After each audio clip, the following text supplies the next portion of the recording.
Shout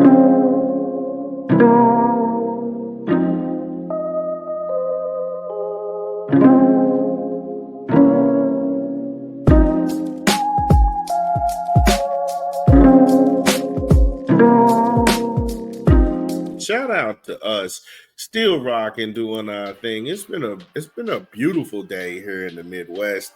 We talked about in the first segment, we covered the trade heard around the world. Luka Doncic is now a proud member of the Los Angeles Lakers, and Anthony Davis is reporting to Dallas. Then we talked some football in the National Football League. Justin Tucker, more problems as he has another accuser, and there's now a paper trail from 2015 in a letter another employee wrote. We went over that in detail. Make sure you check that out. Then Eric Bieniemy, he is in Chicago. That was an excellent hire. His qualifications, his resume, find out what we think about that.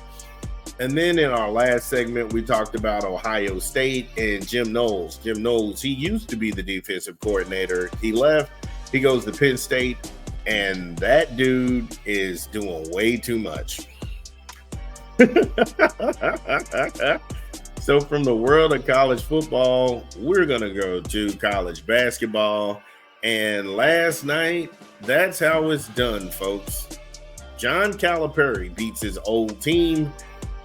And pretty much, I was glad that he beat Kentucky because Kentucky fans are obnoxious. And the local media fanned the flames and was doing this comparison. What about he's struggling. Kentucky's just fine without him. Blah, blah, blah. Again, we'll get more into it when we come back from a quick 20 from a rap album we're pushing this month. This is Big Vern. Drop the spot. Now, bam, bam, bam, bam, bam. It's your boy Big Vern. Y'all know how we do. Promoting a new rap album, The Mussolini, True Player in the Game. In stores now. Get it where you legally consume music, whether it be Apple Music, Google Play, or Spotify. My personal favorites on the track is True Game, Her and Her. That song's crazy. That song's crazy. Feels Better, Fly With Me featuring Jimmy Waters and many more. The Mussolini, True to the Game, in stores now. Yeah, shout out to the Moose. I'll tell you, Moose is always out. So if people who aren't from this area, the tri-state area, this is basketball country. This is basketball country. Live and die by it. Ohio, Kentucky, Tennessee, Indiana. This is in Illinois. Basketball country here. Physical, tough basketball played through the whistle. Kentucky has enjoyed, under Coach Calipari, record success. They've had the most pros put into the ranks of the NBA under Coach Cal's stewardship. How could you boo somebody who has done that? Kentucky fans found themselves in mixed company last night when they booed this man who gave them 15 years. 15 years. He even worked with an athletic director, Mitch Barnhart, he did not care for. And the fact that you felt comfortable booing this man who gave you a national championship, who gave you countless Final Four appearances, who put Kentucky basketball back to the supremacy it was. Because you told us you didn't like Tubby Smith. Tubby Smith won so many SEC championships and made Kentucky a powerhouse, and everybody he put in the pros, they stayed pros for a very, very long time. But the Kentucky crazy, stoked by the local media, the local legacy media, they were quick to point out Coach Calipari's struggles at Arkansas and why Mark Pope doesn't struggle. And I was sitting there saying that's a childish way to look at it. This man he's winning more games than Arkansas won last year. He's doing that. He can't come out and be gangbusters in the conference and gangbusters outside the conference schedule. You have to pick your poison somewhere. And you have to start and you have to build. You have to build and get busy on both sides of the ball. And he's doing that. I feel like Coach Cal is doing that to a degree. Okay. But they were on fire against Kentucky. The Razorbacks shot 56% from the field. They shot 56% from the field. And when you look at something like that, you're like, wow, they were on fire. Kentucky, they didn't have a bad shooting night. They shot themselves out of the game. Mark Pope and his strategy is always to shoot threes. He's going to gun up a bunch of threes because after all, you miss the shots that you don't take. Kentucky took 23 3-pointers. They only made 10 of them. On the flip side, Arkansas was shooting a little bit better from three-point land. They had 25 threes, but they made 13 of them.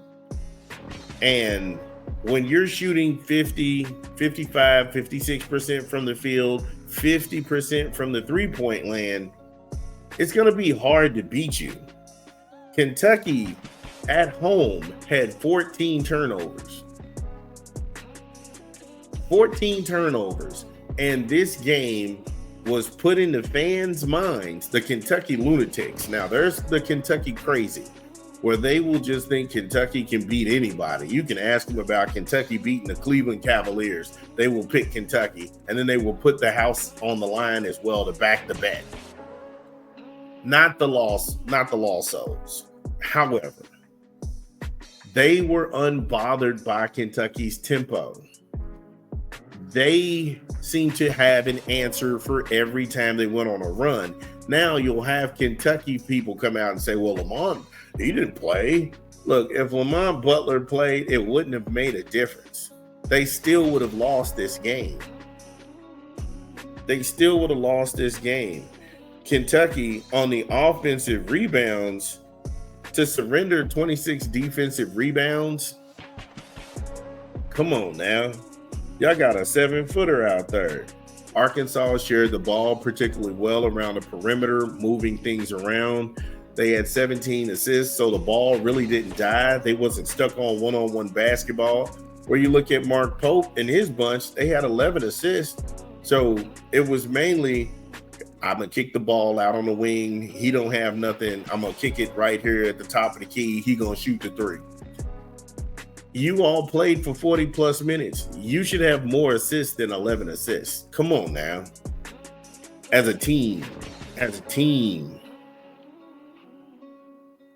The carelessness.